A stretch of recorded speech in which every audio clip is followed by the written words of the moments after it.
So, my dear students, let's start the first chapter of this session, that is keeping healthy. Let's start the objectives of today's lecture. In this chapter, students, we will learn what is circulatory system, how does it work, what components is it made up of, and the last objective of today's lecture is blood and its composition. Yes students, जैसे कि आप सब जानते हैं, the chapter we are learning now is keeping healthy. So first tell me why we should keep ourselves healthy. हमें खुद को healthy रखना क्यों ज़रूरी है? Yes, you all know health is wealth. लेकिन हम ऐसा क्यों बोलते हैं कि health is wealth? Why is health a blessing? Healthy होना ब्लेसिंग क्यों है? क्योंकि अगर हम हेल्दी नहीं होंगे, हम बीमार होंगे, तो हम हैप्पी भी नहीं रहेंगे. क्यों भाई, ऐसा क्यों है? क्योंकि अगर हम बीमार होंगे तो हम खेल भी नहीं सकेंगे और हम वो काम भी नहीं कर पाएंगे जो हम करना चाहते हैं. इसीलिए स्टूडेंट्स कहा जाता है health is wealth. So students, how can you keep yourself healthy? तो आइए हम आपको कुछ टिप्स बताते हैं जिन्हें फॉलो करके आप हेल्दी रह सकते हैं. Eat a healthy diet means healthy खाना खाइए जिसमें fruits, vegetables, eggs, meat, pulses, rice और डेयरी प्रोडक्ट्स भी शामिल हों. ये डाइट कहलाती है healthy diet. Second one, get a good night sleep. एक अच्छी नींद लेना क्यों ज़रूरी है? क्योंकि जब हम सोते हैं तो हमारी बॉडी में रिपेयरिंग का प्रोसेस होता है ताकि हमारी बॉडी तमाम फंक्शंस अच्छे से परफॉर्म कर सके. जब हम अच्छी नींद लेंगे तो हमारी बॉडी में रिपेयरिंग भी अच्छे से होगी और फिर हम सुबह अपने सब काम अच्छे से करेंगे और सबसे अहम हम हेल्दी भी रहेंगे. My dear students, third tip is take care of your hygiene. Means अपनी सफाई का भी ख्याल रखें. टेक बाथ डेली, रोज़ नहाएं. खेलने के बाद वॉश योर हैंड्स प्रॉपरली. खाना खाने से पहले और खाना खाने के बाद भी अच्छे से हाथ धोएं. इस तरह आप जर्म्स फ्री रहेंगे और आप जब बीमार नहीं होंगे तो हेल्दी भी रहेंगे. Fourth tip is drink plenty of water. ज़्यादा से ज़्यादा पानी पिएं. क्यों? Because water balance the fluid level in your body. मतलब वाटर आपकी बॉडी में जो लिक्विड का लेवल होता है उसे बैलेंस अमाउंट में रखता है. इसी वाटर की वजह से न्यूट्रिएंट्स हमारी बॉडी में अच्छे से सर्कुलेट करते हैं. Fifth one is exercise regularly. तो स्टूडेंट्स, हमें रोज़ाना एक्सरसाइज करनी चाहिए. बेशक हम बहुत ज़्यादा एक्सेसिव एक्सरसाइज ना करें, लेकिन थोड़ी देर वॉक ज़रूर कर लेनी चाहिए. इस तरह हमारी बॉडी के मसल्स स्ट्रॉन्ग होते हैं.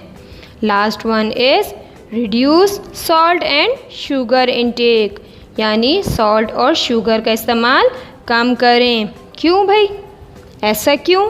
क्योंकि सॉल्ट ज़्यादा लेने से हमारा ब्लड प्रेशर हाई हो सकता है और फिर उस शख्स का हार्ट भी वीक होने लगता है जो ज़्यादा सॉल्ट लेता है.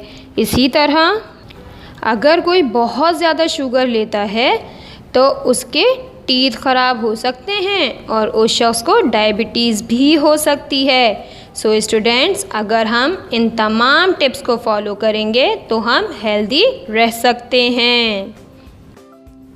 सो my dear students, we have learn some tips जिनको फॉलो करके हम अपने आप को हेल्दी बना सकते हैं. Here you all should know about one most important thing. A good health is greatly depends on a good circulatory system. Means हमारी हेल्थ डिपेंड करती है हमारे सर्कुलेटरी सिस्टम पे। हमारा सर्कुलेटरी सिस्टम जितना अच्छा होगा हमारी हेल्थ भी उतनी ही अच्छी होगी। अब आप सब ये सोच रहे होंगे कि what is circulatory system? To understand the circulatory system, let's consider an example of a road map और ट्रांसपोर्टेशन सिस्टम। तो आइए हम सर्कुलेटरी सिस्टम को समझने के लिए रोड मैप या ट्रांसपोर्टेशन की एग्जाम्पल लेते हैं और इस चीज़ को समझते हैं। सो स्टूडेंट्स, आई थिंक अब आपके माइंड में यही बात आ रही होगी कि व्हाट इज़ ट्रांसपोर्टेशन सिस्टम। तो सर्कुलेटरी सिस्टम को डिफ़ाइन करने से पहले हम ट्रांसपोर्टेशन सिस्टम को डिफ़ाइन करते हैं कि what is transportation. The movement of materials from one place to another is called transportation. Means किसी भी मटीरियल या ऑब्जेक्ट्स का एक जगह से दूसरी जगह मूव करना, ये प्रोसेस ट्रांसपोर्टेशन प्रोसेस कहलाता है। बिल्कुल इसी तरह हमारी बॉडी में बहुत से मटीरियल्स होते हैं जिनको एक जगह से दूसरी जगह मूव करना होता है। तो इसका मतलब क्या है, हमारी बॉडी में भी कोई ना कोई ट्रांसपोर्ट सिस्टम मौजूद ज़रूर होगा। So the transport system present in a human body is called circulatory system. तो माय डियर स्टूडेंट्स, आइए सर्कुलेटरी सिस्टम को अच्छे से समझने के लिए हम इसे ट्रांसपोर्टेशन सिस्टम से कंपेयर करते हैं। Transportation system transports people and goods a network, whereas human circulatory system transports nutrients, waste and exchange gases. Means जो ट्रांसपोर्टेशन सिस्टम होता है वो लोगों को और सामान को एक से दूसरी जगह ट्रांसपोर्ट करता है, जबकि हमारी बॉडी का जो सर्कुलेटरी सिस्टम है वो न्यूट्रिएंट्स को, वेस्ट को और गैसेस को एक्सचेंज करने का काम करता है। Second point is transport system consists of vehicles, roads and driveways, whereas circulatory system consists blood vessels and heart.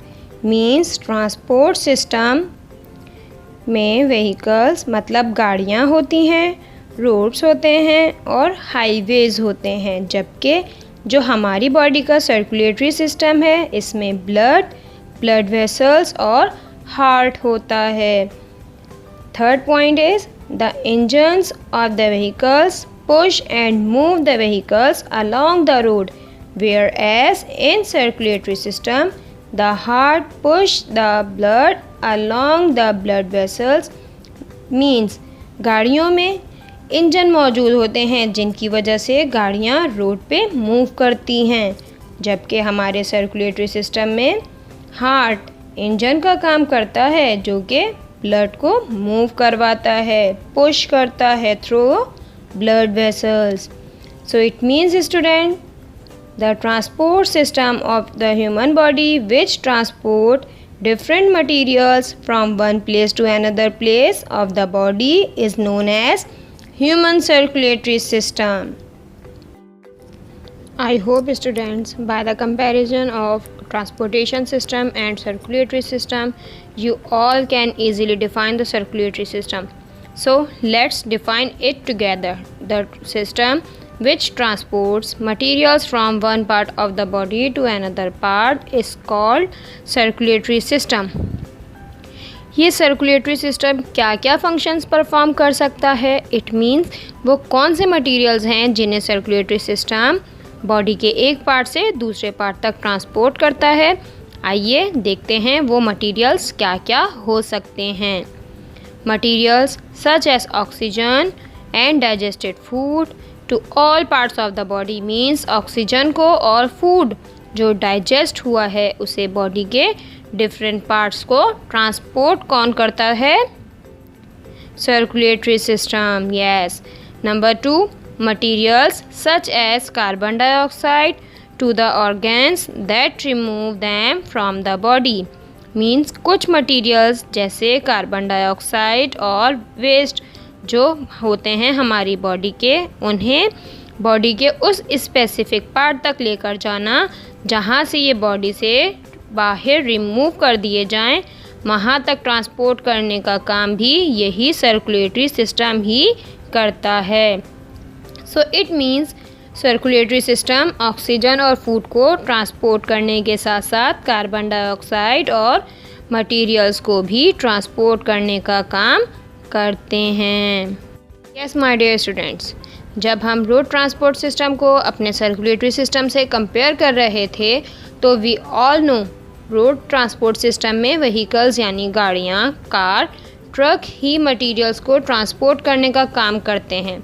हमारे ट्रांसपोर्ट सिस्टम यानी कि सर्कुलेटरी सिस्टम में व्हीकल्स क्या है? तो blood is a vehicle of a circulatory system. So let's define what is blood. Blood is a circulatory fluid providing the body with nutrients, oxygen and waste removals. It means students, blood हमारी body की vehicle है जो different materials को, जिसमें nutrients, oxygen और waste materials हैं, उसको transport करता है। ब्लड सेल से मिलकर बनता है और ये सेल्स डिफरेंट टाइप्स के होते हैं। वो क्या क्या हैं? रेड ब्लड सेल्स, इन्हें RBCs भी कहते हैं। नंबर 2 वाइट ब्लड सेल्स, इन्हें WBCs भी कहते हैं। Plasma and platelets. My dear students, हम सब जानते हैं कि हमारे पास हमारी बॉडी में ब्लड मौजूद है, लेकिन क्या आप ये जानते हैं कि हमारी बॉडी में ब्लड कितनी अमाउंट में होता है? The average person has about 5 liters of blood in their body. Means एक एवरेज पर्सन की बॉडी में ब्लड अबाउट 5 लीटर प्रेजेंट होता है। तो ये बात आप हमेशा याद रखिएगा। Let's move forward. So my dear students, blood के डिफरेंट कंपोनेंट्स क्या हैं? Red blood cells, white blood cells, plasma and platelets. तो आइए अब हम इन्हें वन बाय वन डिटेल में डिस्कस करते हैं। तो स्टूडेंट्स, सबसे पहले हम रेड ब्लड सेल्स को डिस्कस करते हैं। रेड ब्लड सेल्स का स्ट्रक्चर कैसा होता है? Red blood cells are round with a flattened centre. Mean red blood cells round होते हैं, जैसे कि आप डायग्राम में भी देख सकते हैं, इनका सेंटर फ्लैट होता है। What is the colour of red blood cells? As the name indicate, red. It means the colour of red blood cells is red. And what function does it perform? Red blood cells carry oxygen, यानी red blood cells हमारी body में oxygen को carry करके एक part से दूसरे part तक ले जाते हैं। यानी सांस लेते हुए ऑक्सीजन हमारे लंग्स में जाता है, तो हमारे लंग से ऑक्सीजन को बॉडी के डिफरेंट पार्ट्स तक ले जाने का काम कौन करता है? Red blood cells. Okay students, now second component of the blood. The second component of the blood is white blood cells. So what is the structure of white blood cells? As you can see here in this diagram, इनकी कोई proper shape नहीं है। It means white blood cells are irregular in shape. What is the color of white blood cells? White blood cells do not have any color. इनका कोई colour नहीं होता. So it means they are colorless. Okay. What function does it perform? White blood cells के function क्या हैं? तो आइए इसके functions समझने के लिए स्टूडेंट हम एक एग्जाम्पल कंसीडर करते हैं। सो स्टूडेंट्स, जैसे पुलिस और आर्मी हमें प्रोटेक्ट करती है, हमें चोरों से, हमारे दुश्मनों से बचाती है, इसी तरह वाइट ब्लड सेल्स हमारी बॉडी की पुलिस या फोर्स है। ये हमारी बॉडी के डिफेंस सिस्टम हैं जो हमें प्रोटेक्ट करते हैं। सो ये वाइट ब्लड सेल्स हमें किससे प्रोटेक्ट कर रहे हैं? हमारी बॉडी की एनिमी क्या है? हमारी बॉडी का एनिमी होती हैं ये बीमारियाँ। वाइट ब्लड सेल्स हमें बीमारियों से प्रोटेक्ट करते हैं। Third component of blood is platelets. So what is the structure of platelets? They are round with long filament. As you can see here in this diagram कि ये round shape के हैं and they are some hair-like structure arising from the round shape. And what is the color of platelets? They are dark purple in color. And what is the function of platelets? Platelets are blood cells that help stop bleeding. It plays a protective role by transporting the clotting factors.